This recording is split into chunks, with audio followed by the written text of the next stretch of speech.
Komşu o TV'de bakarsınız. Ne ya? Bir gün görsünler şey derler. Hadi ya. Ben de isteyecektim ha.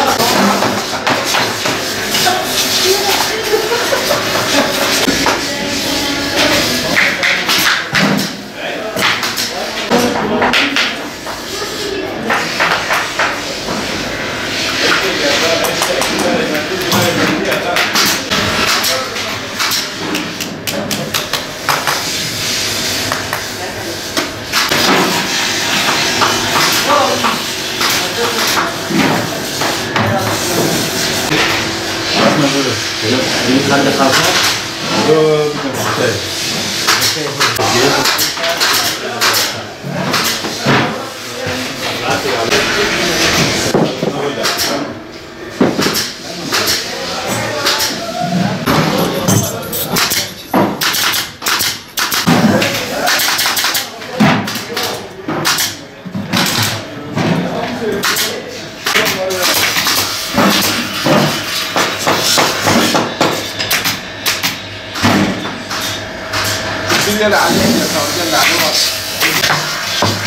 Başladım artık devam ediyor.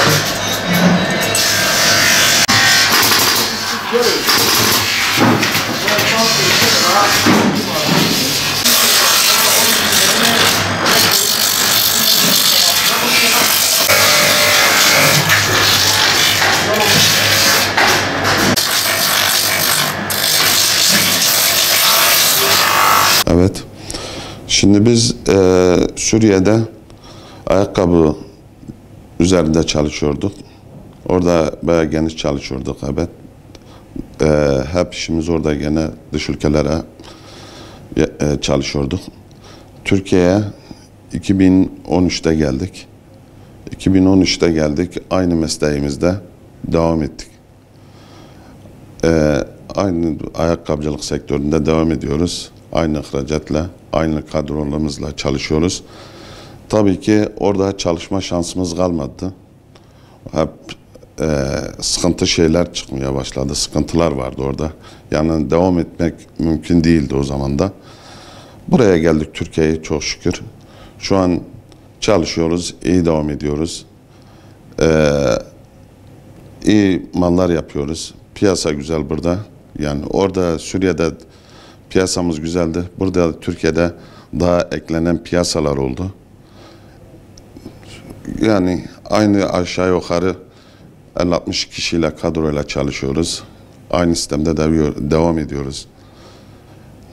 Yani şu an yani güzel, burada iş durumları bayağı güzel. Çok şükür. İhracatlarımız gelince Arap ülkelerine çalışıyoruz genel olarak. Irak, Libya, Cezayir. Buradan Avrupa ülkelerine sattığımız yerler de var. Yani çok şükür burada memnunuz, rahatız.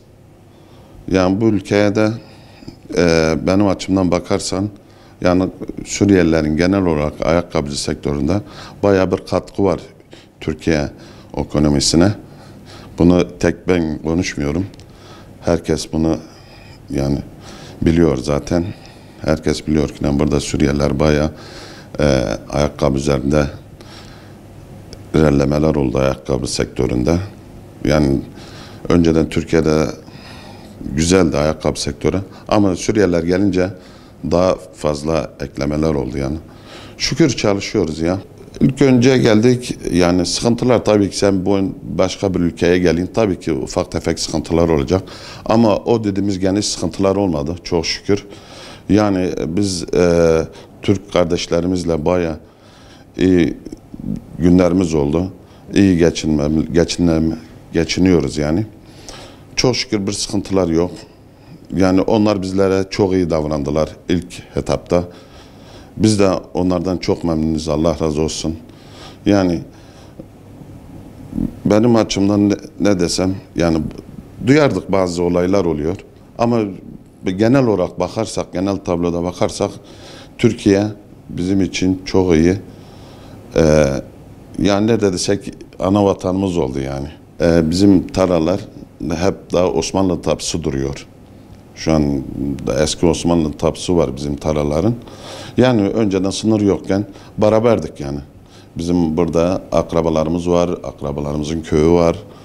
Yani şimdi yeniden bu yeni akrabalarlar oldu. Yani kız verdiler, kız aldılar. Yeni dayı yegenlik yeniledi. İşte çok şükür memnunuz ya. Çok Allah razı olsun Türk kardeşlerimizden, Türk devletinden veya reisimizden, Recep Tayyip Erdoğan'dan memnunuz. Çok şükür bir sıkıntılar yok yani. Biz aşağı yukarı yıllık 150 bin çüt arası üretimimiz var. Bunu hep dış ülkelere satıyoruz. İç piyasa yok. Çünkü biz Suriye'deyken bütün işimiz dış piyasaydı. Şu anda o müşterilerimizi Türkiye'ye yönlendirdik. Hep biz buraya yeni geldiğimizde onları aradık. Dedik biz Türkiye'deyiz, Gaziantep'teyiz. Burada aynı işimizi devam ediyoruz. Ve o müşterilerimiz de %90'ı hep buraya geldiler, Türkiye'ye yöneldiler. Hep buraya yönlendirdik müşteriler yani. Evet, şu anda gelenler zaten öğrendiler, gelip gidiyorlar. Yani %80'i hep Antep'e geliyorlar. Çok şükür Antep'e çok katkımız oldu.